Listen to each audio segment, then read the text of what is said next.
John King, USA, CNN, weeknights 7 Eastern. Arnie Gundersen with us now live. Arnie, you were with us very early and throughout this crisis, and you long argued it was worse than they were telling us. What do you make of this news now? How could they have not known? Well, I'm not surprised. You know, they're saying now, these are all calculations. All of the instruments were blown to smithereens, so they're calculating what these exposures were.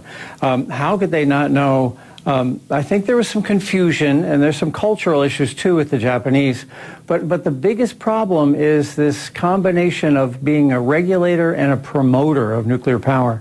There's a revolving chairs situation in the Japanese structure where executives go to work for the regulator and the regulator goes to work for Tokyo Electric. And that makes it hard to really see how serious the accident is while you're in it. And as we try to judge the fallout, not only in Japan, and we'll see what that government report says, but we talked about some radiation, relatively low amounts, very low amounts, making its way across the Pacific. You've seen evidence of what's called hot particles showing up on the U.S. West Coast, in Seattle, for example. What are we talking about, and how worried should people be? Well, the radiation is initially comes out as a big cloud of gases, and that's what you can measure with a Geiger counter. But now what we're finding are these things called hot particles, and in the industry we call them fuel fleas because they're incredibly small. They're smaller than the thickness of your hair.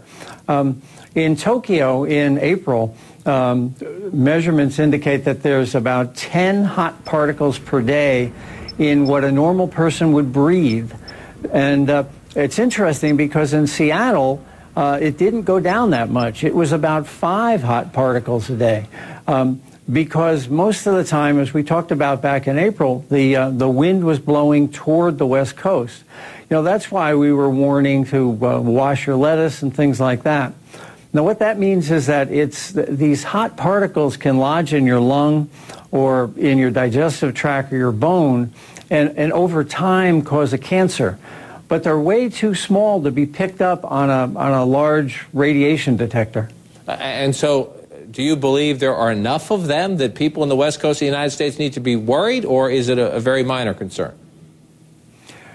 Well, the average person breathes in about 10 cubic meters a day. And the filters out there for April show that they were breathing in per day about 5 particles.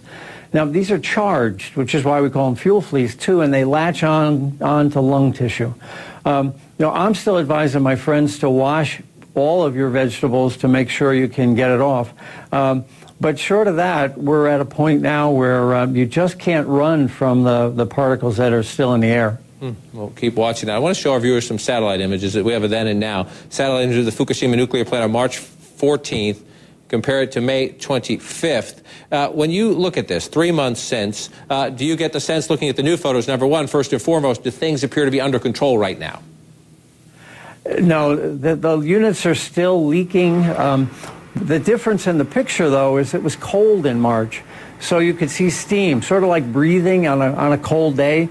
Now it's hot, so you don't see the steam coming out of the plant, but they're still emitting radioactive gases and an enormous amount of radioactive liquid.